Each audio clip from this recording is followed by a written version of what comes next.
lot of the time I hear about ego and removing your ego, living without your ego. And I often wonder if people actually know what it is they're talking about when they talk about their ego.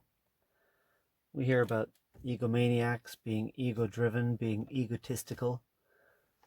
What does it mean? Primarily, ego doesn't exist. Ego is not a thing. Ego is a collection of habits, a collection of thoughts, a collection of feelings that we have that have helped us to survive life up until this point.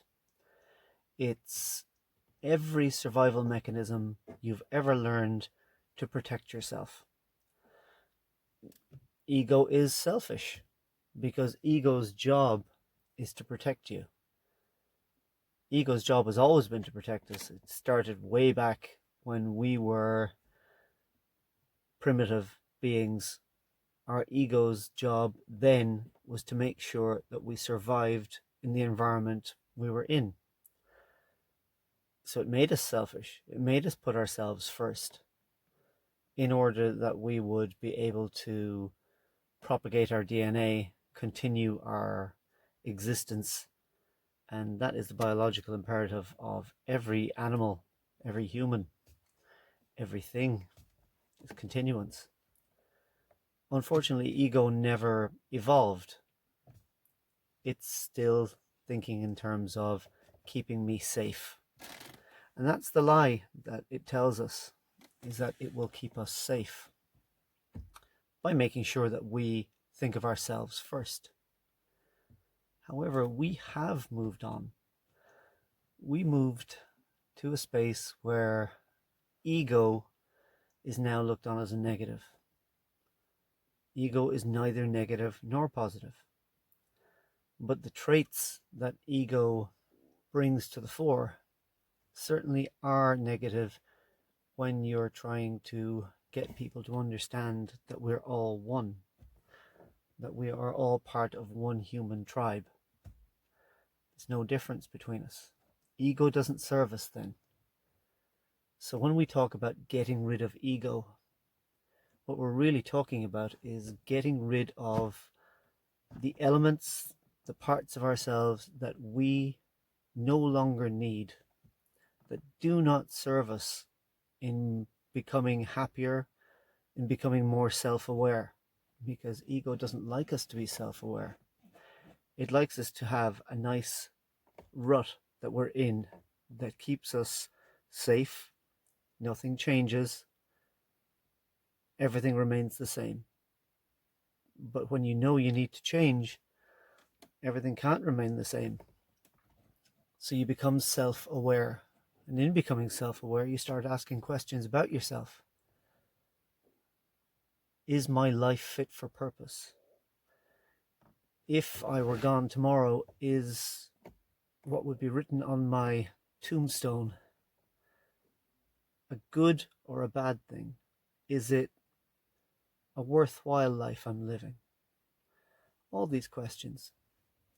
And to get rid of your ego is actually an impossibility, because you will always have traits and thoughts and habits. Turning your ego into something positive is a thing.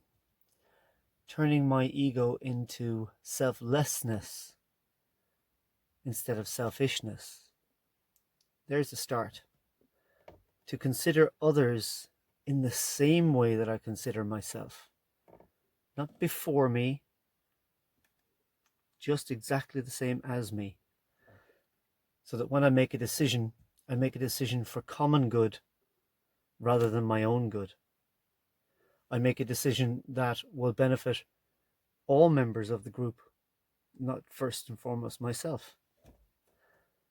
They're easy enough things to do. It's all down to ourselves. To change who you are is simply to change the choices you're making. In every situation, you have a choice. I have a choice. I've often made poor ones. I've often made bad ones. Generally speaking, you know when you're making bad ones. You know when you're doing wrong. You know when you're doing right. Ego tells you whatever you're doing to protect yourself is okay, but it's not okay. It may protect you now, but it's going to cost you later.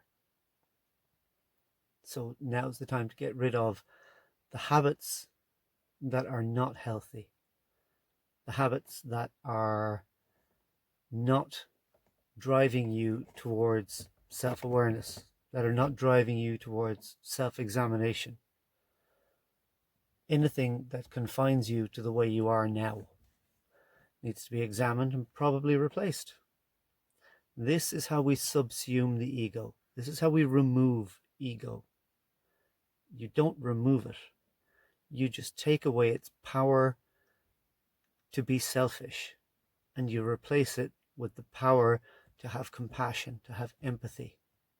I will keep banging on about compassion and empathy until my last breath.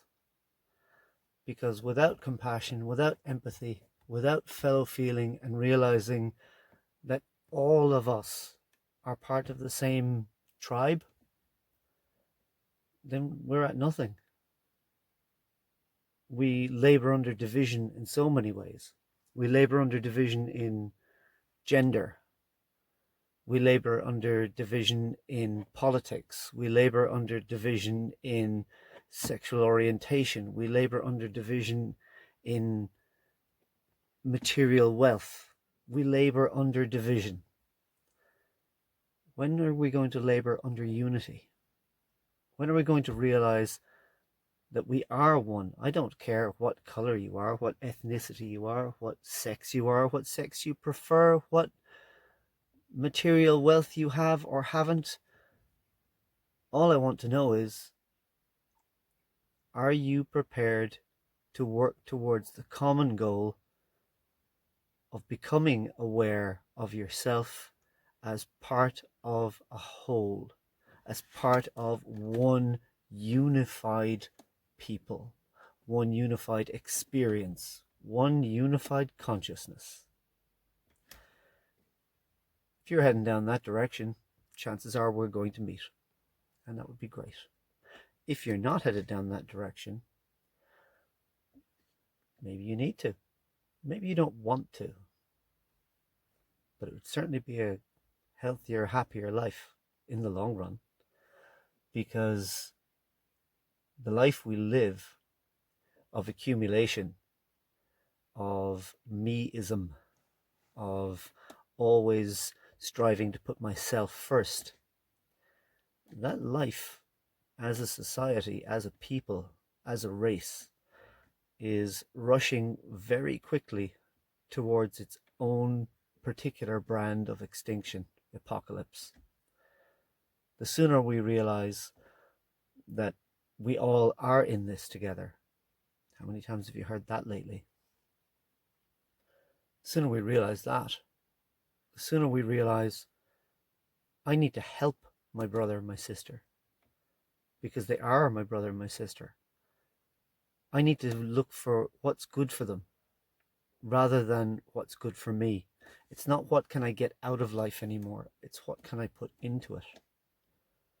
These are the things that will help us become self-aware. Becoming self-aware will allow us to slow down. Time moves very quickly these days, far more quickly than at any other point in history. And time is moving this quickly for a very simple reason.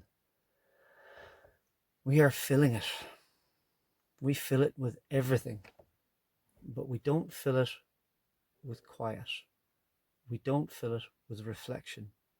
We don't fill it with an awareness of the moment we're in. We look to tomorrow. We look to the next meal. We look to the future all the time. We don't seem to have any idea how to stop, how to say, I am here now. How does this feel? How does experiencing this moment feel? Without time to think, even without time to have an emotion. just to be aware of how I feel in this moment and to experience it. If we can stop and slow down and do that, we can start to reconnect, and reconnecting with ourselves first. Reconnect with the world at large afterwards. We reconnect with our environment, something sadly lacking these days. Going out into nature, go for a walk. Lose yourself for an hour. You'll find yourself by losing yourself. It's another of those little paradoxes. Finding ourselves allows us to be honest with ourselves. It allows us to experience life the way it's supposed to be, not the artificial thing that we call reality. We think we live in the real world, but we don't. We live in something that we manufactured and are now slaves to. And if you think you're not a slave to it, well, try doing anything without having the money to do it. It's very difficult because money is literally what runs this society that we've built. And everything comes back to our ego. And our ego is built quite simply on fear. It's the fear that we'll die. That's our basic fear. It's the fear that we won't be accepted within our tribe, within our group. It's the fear that we will be alone and much less likely to survive. That's the fear we have, and that's what shapes and drives and creates our ego. Fear. So to live outside of fear, it's not actually difficult. It's to accept the life that I'm in, to accept the experiences that I'm going through, to accept that I can experience life between thoughts, between emotions. If you stop right now